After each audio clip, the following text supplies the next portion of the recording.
this can now so nyesika kakra e di ato ohun wada room e di no tap send no wa share song e di amame Anita Hotel Limited ye kan Anita samdia na e hotel obi ajatum so me do akoda okwa we neje kama o pe ba bia da anaso anya kodonku ya bi na afso ne kwhye ho na chesa asomdwe wunti dede e dia okwa na chesa Anita Hotel just e cha krum e ho ne ye ko ne mo pa bia le pa di o mo jino ira ko ho what you say alade wunya mpana so pra no kodonku ya no ntiase chire no me kan brofana okay wada roma na chesa o pese odi dwuma bia Anita Hotel Limited say na chesa yem na discount egusua e koso enu nti yem fie ni nchiro pacho yem fa we ntwie num ye wia yakoyewura Nigel Gezi so we Mac Tonto Cargo Express was a shipping adwuma e na wo ye na de wa kan nyina ne so setaki de niam pa e wo was ho amemu ni koyi ohun enti niam efu e wo na niam so e quality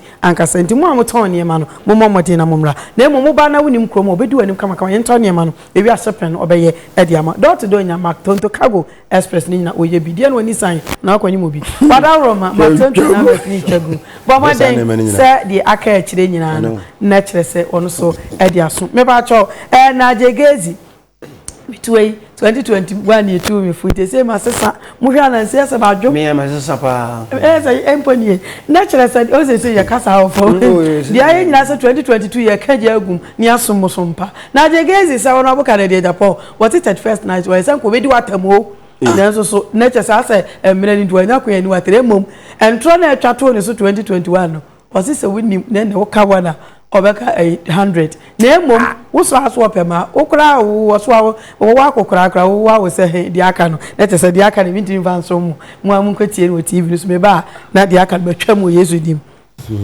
no meaning say me are very gentle but 31st na pese me di na tem because yes Kennedy Japan my friend honorable he's not honorable to me Kennedy Japan I will not call him honorable because he's not honorable to me oyem bebe wo manim yesunsum nipa tie me Kofi papa we ebe di matem etwa me one tro during the election time mankasa because the election na nyame asem se menye no be binti mankasa but the man must understand say Kennedy Ponti as 2022 and going obedi me one obedi matem and as obeka me one so betwa atro to me obeka one and make 1,000 na me brena se wo sunsun ma da bia tie me da bia me bompa tie no because yes because say nyame di for so for pay bi afra me ene makasa se me nkasa biem emfa no ho but hear me that be a me bompa yetia no se nyame di for se obia se me no ye boye me no atro no twagu me so no tie me yo me obi ba me obi kon me obi papa me maro wa brochire Kennedy Pon ehun se atro no edos na mankasa because me yekuapim ni yekuapim for yebuade mpayefo frame me Nigel mankasa and that time no na me pese me say election no because I had an interest in Nyamia from me say President Mahama Eba Timi Yekom but enough let sleeping dogs lie let Kennedy Japan understand say inte so koko o manum and me ye difo me kasa so tie me yo mon kan se na busofo etie a o mon kan say yes sun fo no yemfa yensan kan me ye difo me see a sorry down me rade me nyankopon wapam apam me ne rade wo no ne nyame enibi so nemba ene ne kasa tie me o omuntu ne papa no for because me di for every day me kese no me bompa ye tia no me sure you tia no tie me Kennedy Japan you can't touch God see tie all your trofo Kennedy Japan or your trofo no no do obi or rise bia no person brenase ontimi bremase o mere ma sorry koso because nyo kan yes na metie da bia na Jegezi were girls I thank God I'm not a gay onu kro yakokora po no wompna onu po yakokora po no wa what say predeko kache Kennedy Japan said this year obi bi tie me no tie me this man came on TV to say I'm a murderer. You are the chairman of security whatever in parliament. No police has ever invited me. This man came on TV radio to say I killed Ebony, I killed a certain lady. Some lady no come minimum Obama so honest. She does not have direct access to me. Now we London I'm so or Ashton Chapel. This man came to lie. Listen to me. Me a family man. I'm a leader of a great church of God, one of the fastest thriving church in Ghana. What to me label me as a murderer, whilst getting to over 1 year now. Ghana police, no security apparatus in this nation has invited me, and you are a member of parliament. You lie. He's a liar. Kennedy Agyapong is a liar. See me. So Nebuchadnezzar for a penny. Tell me, yeah, different. You know, maybe he doesn't know the history of the church. If he knows the history of the church, he will not touch a prophet of God. If men of God are fake, you have not called any man of God. Kennedy Agyapong, me cry me task and hell because oh yeah government worker.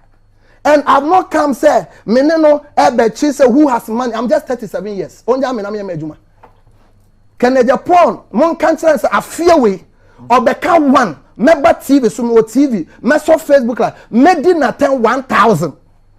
Or di matem Saturday or Sunday. Tell me, obini ne nkasa. So obini ne nkasa, which in a bathroom now bought from according to his testament. If that is true, you should know that there's an unseen hand fighting you spiritually. Me say yes, it is an unseen hand that is fighting spiritually. See me Kennedy Agyapong. So when you sika, me mesre ni bisa me de nyame adwuma. Me TV bills ayo no tuama me. Me radio bills ayo no tuama. Kwame A+ into na me yekom any other some. We have some common friends that I respect them at the highest level. But someone say me a young man, what dimaten, what chomatro, more winning powers, more win you, more we are you. I don't care about that. Leave me to do my God's work.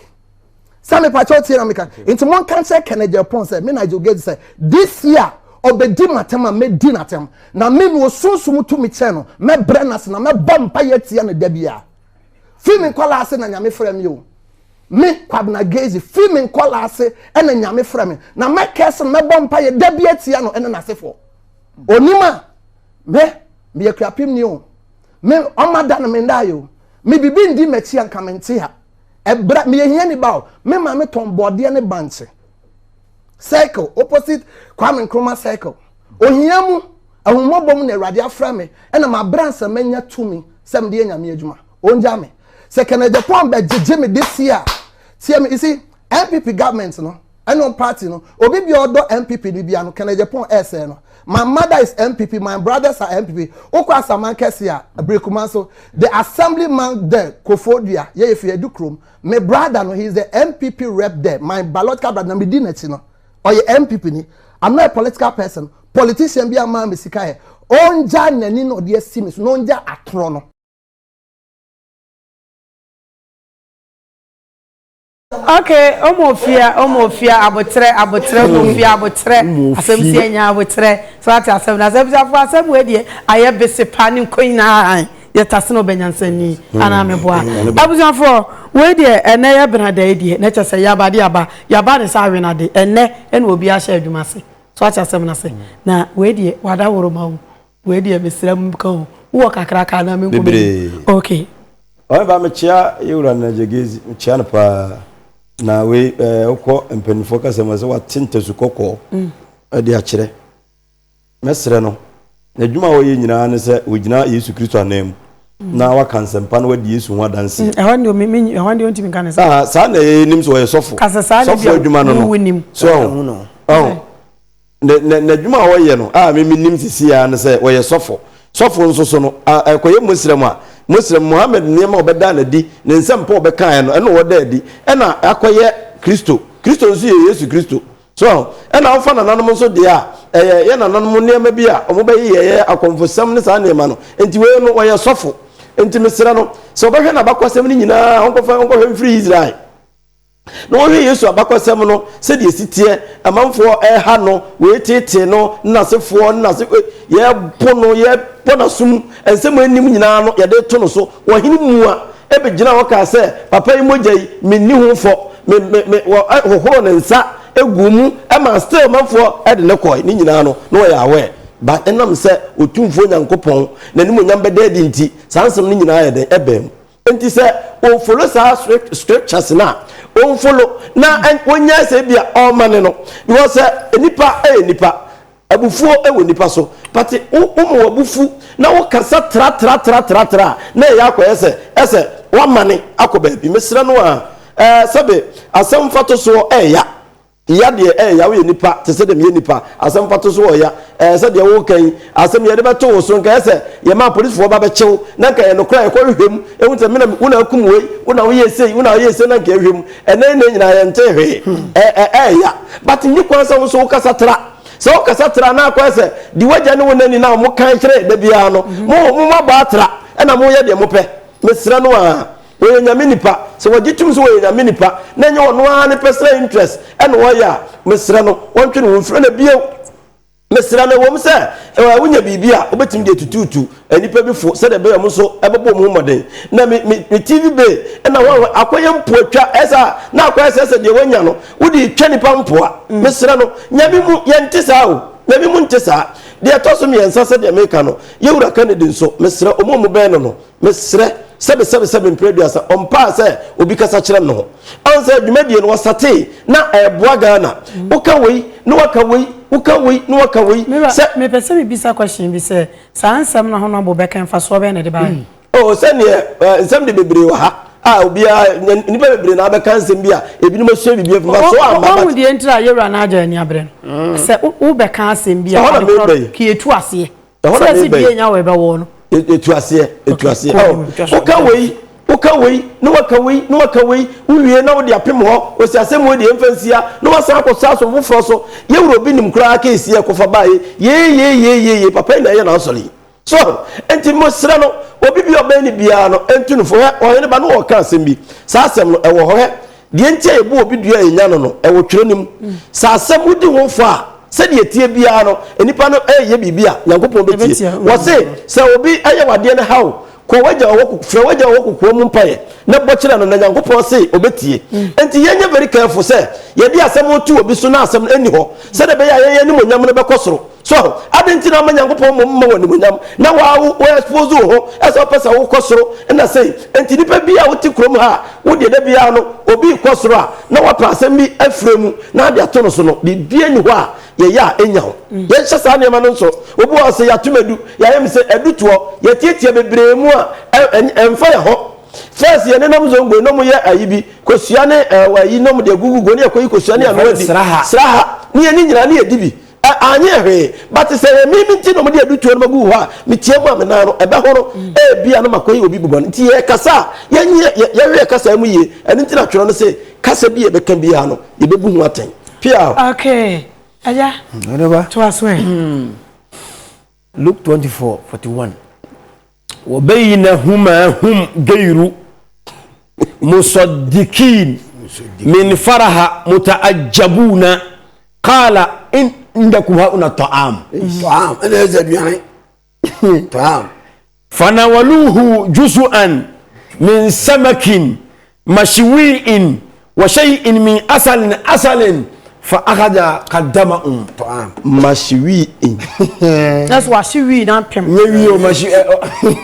a man a piece of raw fish and honeycomb and he took and he ate that's the طعام is can't say what can bro food tree away from that as a young a fish no the Jesus Christ I'm not sorry for I say you eat okay o ba on say onipa bufu a enye news when dey we nipa Christ ko ne bufu yi awotwe aba e wo aso dem but me ba ma me kan ko ona boss we ona bodwuma no ye nyina ba so bi amaso you see wontimi ntwusu so fo ba akopɛ sonde wo taa no wo be so guna ni mu ase wa bra asofo na wo no mo ya azan no mo do so ba ko nie na je wo ya azan onya prophet and dwam ano ye wo wadwen me na minim ni America no but anya bia wo evidence o hini be wonya prophet no kom so ba bu fine fa entu so no kom se prophet ano wo ye so fo me ni problem so onya prophet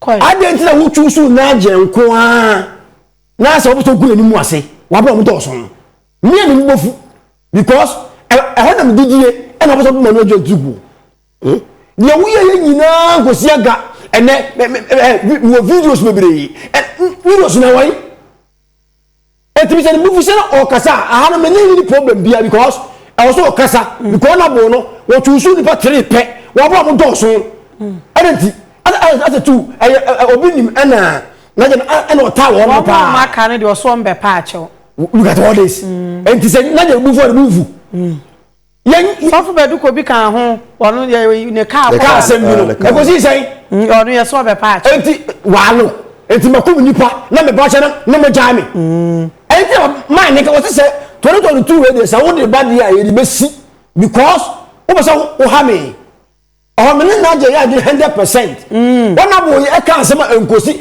ana na bo so o pe kasa too much oh see unya engine ye ka esumase no ma ya ko to esumase a ye ko pa me ye ni wo esumase ndia enti ana me no na aja ona kire se me ne ya azo obo adwame onu so dibi so mo nyina nipa o se me se wa ka dwama se bia o wa ka sa di me ko enka di we le mi tin ka se honorable so no we choose the o kan o me kan ko ho afi back to na je ho we obe kuya na so obe advert obe coin and obe advert I am a prophet who told you you're a prophet I'm a who nipa I will curse you curse who on say the one baby na so we no ona bo jumaje odi eni na o ye dia bo MPP aman be na ni aya wo ko but when you bo the party that is the wisdom behind they say who na ji who kasa yi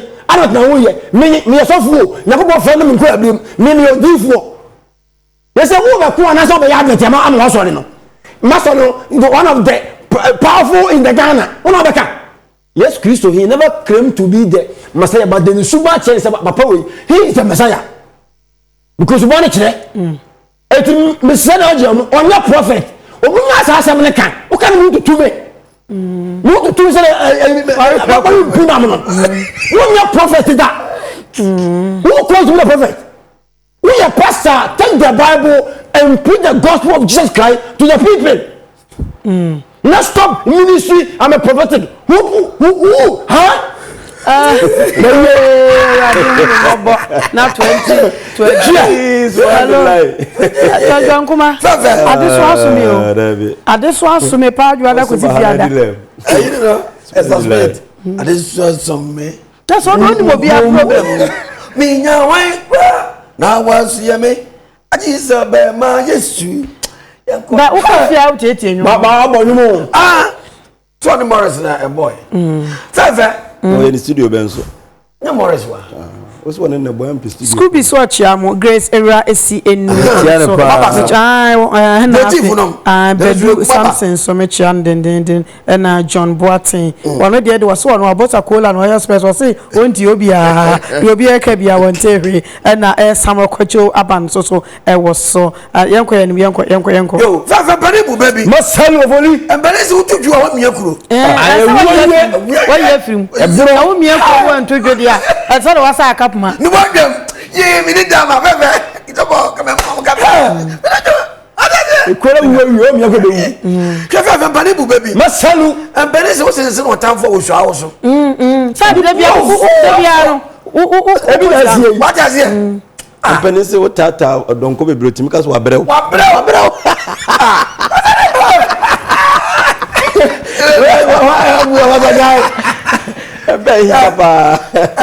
mesem na jagezi say honorable bakamia ba ko me ka 1000 ba ye no wa ye na wie wajina tama wie nyem felewa ka ka to so wajimi wa ye nipa na wie so fo nkasasa hwa ma me fo mampane kofo nya mfato mampane kofo besi obefro abanwa no na amanyekuo bi mu nipa ene ne nya adwene odi na tam fese ka mo mbache no ne ko mampane kofo ho dem sa kwankwa no fere bono sai ne ho dinatem no apa dinatem mampane kofo no wasre wonne trasi tu ne fudi nkomo sre akwa mi se na ko na wie nyina no oba kwa sa mani sika akwa ka se ba fie ne be dia danse se papa no ohu ne su nipa da wata cheda adesa chebe ne chewi nyame adwuma be ne chewi kasare se asofo moye oh na utimi sofo utim babo ntem ka chese wona bu twanto me so wo ye mi sent obeka ba ko meka 1000 wa wo se mpreko sa asam no wa ye papa na wie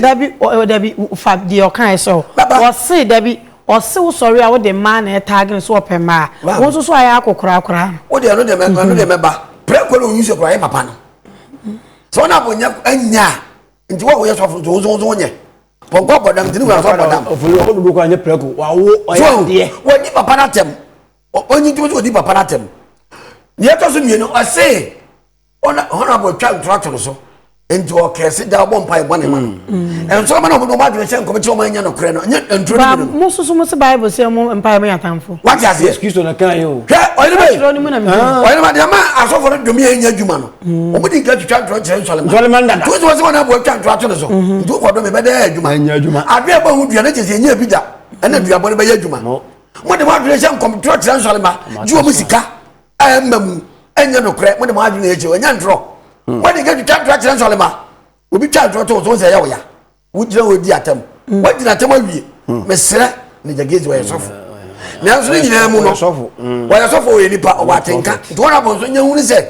Wanyina dwe so yesofo nti waka onka bi nkyina no. Sofo bia nipa. Nyame honhom na ma na yesofo. E ti se de sofo nipa ofisa na sofo so feeling. Nti wona bo anhwe ye. Na so obeka dika so ka bi kyira no. Nti ne jagezi so ye nipa. Wo ye nipa.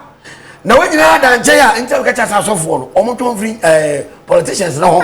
Oh, the politicians and young water to go also power. A man is of one's water padedia, also to try and pay the atom. Now, I saw the politicians and track them on them. Can't be able to watch home. And so, who can say, now, if I'm so, Professor said, your mamma, Beba. Instead of customer say, there's a just one and comedy Cabas about one. Then again, there's a Cabas about one. Mestre, where you suffer. Yamia for one was in Yamia friend, who said Yamia friend, or you're seeing Yamia Jumano, or the Dominic Yame. Enya politicians ntina ya friend no ta to o jai no yin me bi to kwale to betwa mesra no wadi ona bo atema wie ndie totally obi o badwuma bia be wo di na atem ona bo so fanya futu o ye pani eni me bi wo wa ya semra ya to ba ma se ko buman no onya entokwa sabe enwu hia na nkwara na frani ma anya fom be be obi ami tu no fo o se wada pa de se ya se wo hwiase wo nda de ndie ono na be kan yo na obi hwiase na here e ja hwiase wo nti ayi le jekes mi na acha ko le kwa ka be hwiase ayi na bo pa ma na hwiase ahwiase wo obi ahwiase Observe for Charistic Ventures or Sahara Mr. Zaji Capsules.